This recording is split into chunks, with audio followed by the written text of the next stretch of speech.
سلام به همگی. امروز میخوایم بریم سراغ یکی از مهمترین سوالهای دنیای معامله‌گری. چی باعث میشه یه عده همیشه برنده باشن و یه عده بازنده؟ قول میدم جوابی که بهش میرسیم اصلاً اون چیزی نیست که فکرش رو میکنید. پس بزن بریم. خب بذارید همین اول کار یه سوال رک و پوستکنده بپرسم. به نظرتون دلیل شماره 1 شکست تریدرها چیه؟ اگه شما هم مثل خیلیای دیگه با این سوال کلنجار رفتید، باید بگم که اصلاً تنها نیستید. جواب توی یه عدد خیلی ساده ولی تکون دهنده پنهان شده. 80%. حالا 80% چی؟ اینجاست که قضیه واقعا جالب میشه. این عدد یه حقیقت خیلی مهم رو به ما میگه. اینکه 80% شکست‌ها، باور کنید یا نه، به خاطر استراتژی بد نیست، بلکه به خاطر اجرای ضعیفه. این ایده بدونید تقریباً هر چیزی که در مورد موفقیت تو تریدینگ به ما گفتن رو به چالش میکشه. فکر کنم هممون این راه رو رفتیم. درسته؟ ساعتها و روزها دنبال اون استراتژی جادویی، اون اندیکاتور بی‌نقص که همه معامله ها رو سبز کنه. ولی واقعیت اینه که مشکل اصلی هیچ وقت توی خود سیستم نبوده و نیست. خب حالا بیایید یه مقایسه جالب انجام بدیم. دو تا دنیا رو بذاریم کنار هم.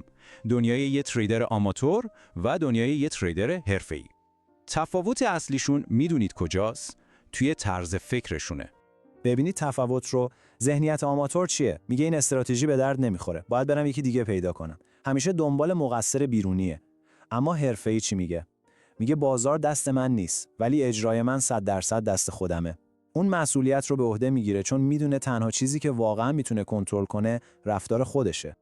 و این طرز فکر دقیقاً توی عمل خودش رو نشون میده. وقتی بازار پرفشار میشه، آماتور احساساتی میشه. قوانین رو عوض میکنه، حد ضرر رو جابجا میکنه، یه معامله‌ای که اصلاً تو برنامه نبوده باز میکنه. اما حرفه‌ای چی؟ مثل یه ربات عمل میکنه. چرا؟ چون کار سخت رو قبل از معامله انجام داده. همه تصمیم‌ها از قبل گرفته شده. این جمله رو باید با طلا نوشت.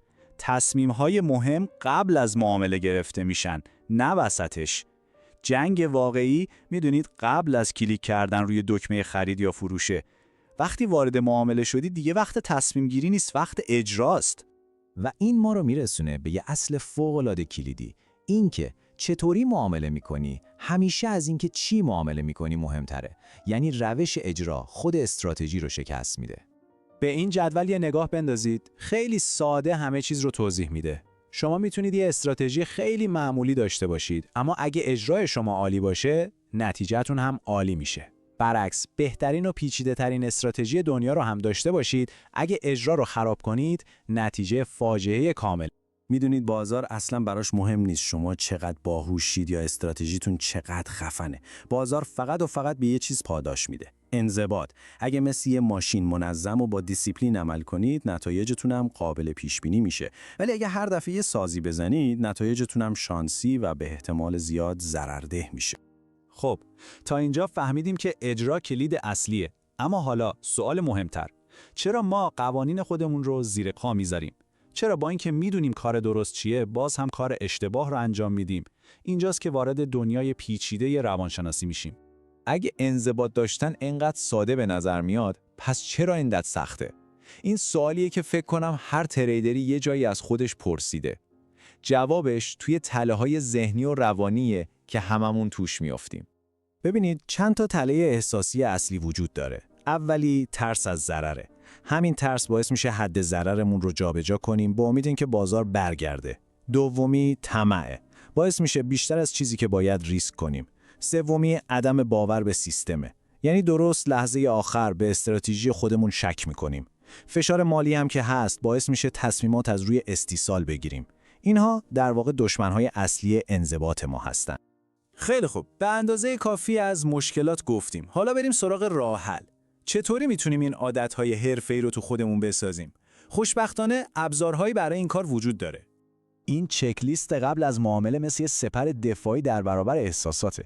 خیلی ساده است ولی باید مثل قانون سفت و سخت باشه. یعنی چی؟ یعنی قبل از هر معامله بدون هیچ استثنایی باید این 4 تا سوال رو از خودتون بپرسید. ستاپم کامله، ریسکم مشخص و ثابته، ذهنم آروم و آماده است و حد ضررم دقیقاً کجاست. و اما میرسیم به مهمترین قانون از همه. قانون نه. حتی یک بار ببینید شکستن قانون فقط برای همین یه بار مثل باز کردن یه در کوچیک به سمت هرج و مرج کامله. تمام اعتماد به نفس شما رو نابود میکنه. تریدرهای حرفه‌ای قوانین رو زیر پا نمیذارن. نه یک بار نه هیچ وقت. 0 بار. در نهایت کل این بحث توی یه مفهوم خلاصه میشه. لحظه گذار به حرفه‌ای‌گری. این لحظه کی اتفاق میفته؟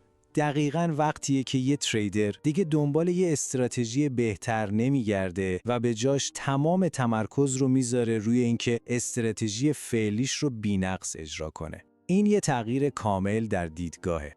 و حالا با این سوال این بحث رو تموم میکنم. ازتون میخوام با خودتون کاملا صادق باشید. مشکل واقعی شما استراتژیتونه یا اجرای شماست؟ جواب صادقانه شما به این سوال میتونه کل مسیر معامله‌گریتون رو برای همیشه عوض کنه.